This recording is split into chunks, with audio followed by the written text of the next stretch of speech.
Alright, guys, I'm going to be reading the story to you, The Peddler's Gift. I think you guys will really enjoy it. It's got a really cool message. I think you guys will really enjoy it, so here it is. In Korovenko, late summer was hot and damp. The rye grew high as corn, the air smelled of fallen plums, and near a thatched roof hut the river babbled all day like a happy baby. But in all this warm beauty there was a little time for play. From sunrise to sunset we boys studied Torah, and after that it was supper, prayers, and bed. On Shabbos we rested and strolled through the plum orchards at the edge of the village. Only on Wednesday, when our school let out early, did we get a chance to run, yell, and play Cossacks, and swish our bare feet in the thick cold waters of the river. One Wednesday afternoon my friend Moshe and I were making swords from fallen oak branches when he asked, "Leibush, have you seen Schnook?" "What?" I cried. "Is Schnook here?" "Sure, he arrived from Pinsk last night and slept in the synagogue. Yankel said he saw his wagon there this morning." "Maybe he'll come to our house again," I yelled, jumping up. "Maybe he's there right now." Grabbing my sword, I ran up the river bank toward home. Every peddler who happened through our village brought merriment, but Schnook brought more laughs than any of them. Lucky me! There at the side of our hut was his broken-down cart. I opened the door and saw my father and the peddler sitting at our table, drinking glasses of tea. Standing between them, my mother cut two large slices of her honey cake. The peddler chewed the cake slowly. His face was thin and dry, and his hands were bony and rough from driving his wagon. His smile was warm, yet he spoke so little my father once said his words must be weighed, not counted. Shimon was the peddler's real name, but because he seemed a simpleton, the children of Korovenko called him Schnook. Now Schnook stood up and in a meek voice said, "Please come and see what I have." As I edged closer, he glanced at me and then smiled at my father. "Your boy has grown taller," he said. "Yes," Papa beamed. "In summer, Leibush shoots up like a wildflower." Schnook smiled at me for several moments, and despite my feeling that he must be a noodlehead, I smiled back. Some of the older boys said Schnook was not just simple, but bad. They believed he had been put under a spell by the evil eye, and that's why he bungled things. Yankel even said Schnook had magic powers and could use certain words to trick you. Make you forget your name, cause feathers to sprout from your ears, and little stewing onions to grow between your toes. I didn't know what to believe. Papa had said many times to warn me against gossip. He told me what I didn't see with my eyes not to make up with my mouth. And yet surely this peddler from Pinsk was cut from a different cloth than the other peddlers who traveled through our village. Other peddlers opened their great bags with a flourish, waved their arms, and smiled like fathers at a wedding as they described their wares in long flowery words. "Good Jewish wife," they would exclaim, "allow me, please, to show you the most excellent of stew pots. Here I have, just for your inspection, direct from the fiery kilns of St. Petersburg, a silver-toned tin pot fit for a fat goose. Of the banquet of a czar, may a thunderbolt strike his head." After noisy bargaining, other peddlers would stay for a glass of tea, and then another, a cookie, a slice of honey cake, and more often than not, a supper of soup and groats. And when the oil lamps were lit, these peddlers who drove from Moscow to Minsk wove tales of intrigue about the Tsar's court. This whole world lay on their tongues. They brought news from Kiev and Vladivostok. They described the fashions of the cities to the merriment of the women, all the while pinching the cheeks of the youngest children and sipping cinnamon candies into their small hands. But Schnook was different. The villagers said that if Schnook sold coffins, people would stop dying. The truth was, nothing he did turned out right. One time he left his goods in Pinsk and traveled to Rovno with an empty bag. Another time he left his bag open near a kitchen door where a goat was tied up. The goat ate 5 pairs of socks and a hat. Still another time he sold all his wares to himself, then gave himself to a poor family. There is a saying, when a foolish buyer goes to market, the sellers rejoice. But in Korovenko, when Schnook the peddler arrives, the buyers rejoiced. If someone actually expressed interest in his goods, he might exclaim, "New? You really want to buy these handkerchiefs? The cloth is thin and the stitching is poor. It's better you just keep your money." Worse yet, Schnook had no idea how to buy goods from the wholesalers. He would often end up with such odd things, even he did not know what they were. Once he mistakenly sold shoehorns as spatulas, and another time he bought 300 fountain pens. All of them were leaking. Schnook had such bad luck, people joked, even his fountain pens cry. Now, as we all watched, he opened his ragged leather bag. He took his goods out so silently you would have thought he was hiding them rather than presenting them for sale. He carefully laid out red silk ribbons, boxes of matches, small glass bottles of rosewater, great flag-sized squares of cloth, embroidered pillowcases, painted wooden spoons, writing paper, and jars of black ink, bone and wood buttons, paper-wrapped packages of needles, brass button-hooks, pure white cakes of soap, nesting in blue tissue, and lace tablecloths all the way from Hungary. When he came to the religious items, he showed special care. On the table, he gently placed Shabbos bread covers, prayer shawls, Shabbos candles, and my favorite, the four-sided Hanukkah tops we called dreidels. Schnook's dreidels were big. They were fist-sized, hand-carved from birch wood,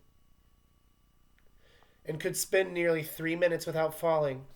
We gazed wide-eyed at the glorious new things that transformed our soot-stained hut into a colorful bazaar. Even Papa, who took little notice of such things, looked amazed. The peddler stood back and stared down at his boots as if discovering two old friends. He always seemed shy when showing his goods, so we waited for my mother to make the first move.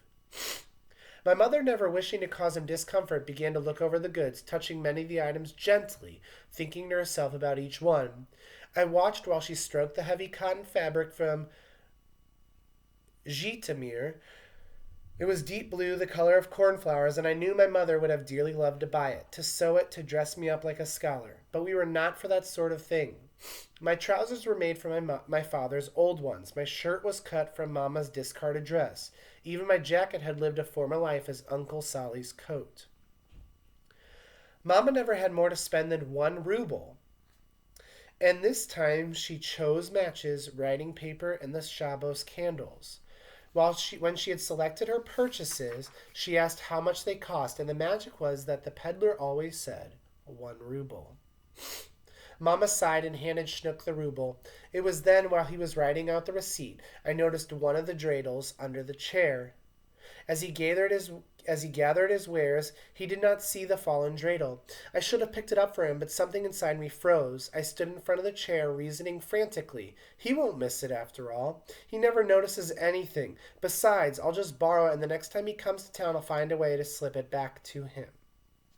Just then my father's voice interrupted my thoughts. Shimon, the sky is dark now and the air is heavy. We would be honored if you would share our supper with us and stay the night. As always, Schnook made an excuse to go. Thank you, but Pinsk is still 2 days away and I want to get there by Shabbos. But Shimon, my mother asked, where will you go if it rains? The peddler opened the door. There is my shelter, he said. My carpet is the road, my ceiling the sky, and my lamp the stars. That night after prayers, I climbed onto my bed above the warm brick oven and listened to the crashing sound of the late summer storm. I had hidden the dreidel under my feather bed, and now I took it out to feel its smooth wood in the dark. My parents had fallen asleep quickly, but I could not sleep. They say a thief has an easy job but difficult dreams. My mind spun like a dreidel as I imagined being in jail, laughed at and scorned. There is Leibush, the thief, the thief, the thief. I saw my father, my mother, the rabbi, all the villagers pointing at me while the dreidel burned in my hand. Outside, the rain pounded down as if it were crying for me, while nightmarish images stormed through my head. Then suddenly I saw the trusting face of the peddler and realized with a terrible certainty that I had done wrong. In the dark, I laced up my boots and put on my coat. Tucking the dreidel into the pocket, I slipped into the rain. I ran through the village, headed for the synagogue, for I hoped if Schnook would be in any dry place tonight, he would be there. The night was wild. In the black sky, ghostly clouds traveled quickly across the heavens. The wind howled like a dog in pain, and the rain beat down so angrily that the twisted cobblestone streets were changed into rivers. Lights were on in the synagogue. I peeked through the side window, but it streamed with rain, and I could see only someone's shadow. I went to the door and found it slightly open. I had straight in my mind what I was going to say to him. I would confess my sin right away and give back to the dreidel. Then I would ask him to forgive me. I trembled as I entered the synagogue, partly from the cold, but mostly from the fear. An oil lamp burned brightly. I walked in, the rain dripping off of me, forming small puddles on the floor. Suddenly I heard singing in a voice so strong and beautiful I could not move. The peddler was not here. Someone else, some powerful voiced traveler, had sought shelter in the synagogue tonight. My disappointment was so great, I began to cry. The man broke off his splendid song and walked toward me. His face was bright with such happiness that at first I did not recognize him. Liebush, he said, what are you doing here on this terrible night? His words startled me. For a few horrible seconds I had forgotten why I was there and could do nothing but cry. At last my tears stopped and I said through the chattering teeth, I came to bring you this. You left it in our home. I handed him the dreidel. I stole it. Chinook pulled a handkerchief from his pocket and wiped my face. Come, he beckoned, getting dry clothes from his valise. Change your clothes. After I had changed, the storm was still raging, so Chinook insisted I remain in the synagogue until it passed. He wrapped himself in his coat and made me sleep on his feather quilt. As we bedded down, I said, I'm sorry I took your dreidel. I know you are, was all he replied. But why aren't you angry with me? I asked. He looked at me for a few seconds, smoothing his beard. First of all, he said with a small smile, I knew you had taken it. You knew? I saw you put it in your pocket. Thank the Lord. You are not a good thief. You knew and still you're not angry? Why aren't you angry? For some reason my own voice had anger in it. We're in the Lord's house. There's too much peace here to be angry. You were angry at yourself. That is what really mattered. The peddler pulled the coat tighter around him. It was too short to cover his feet, and I saw his worn-down socks dotted with holes. When he woke, it was still dark, and after dressing and praying, he hitched Fresser to his cart and said goodbye. In that gray, dead world that exists before dawn, I watched the peddler steer his old cart down the mud-washed road toward Pinsk. I turned homeward. My sleeping village lay cold and wet around me, giving off the odor of damp wood and musty hay. I reached home before my parents woke, and I climbed back into bed. Though he returned to Korovenko for many years, I never again called him Schnook. He was Shimon, the peddler from Pinsk.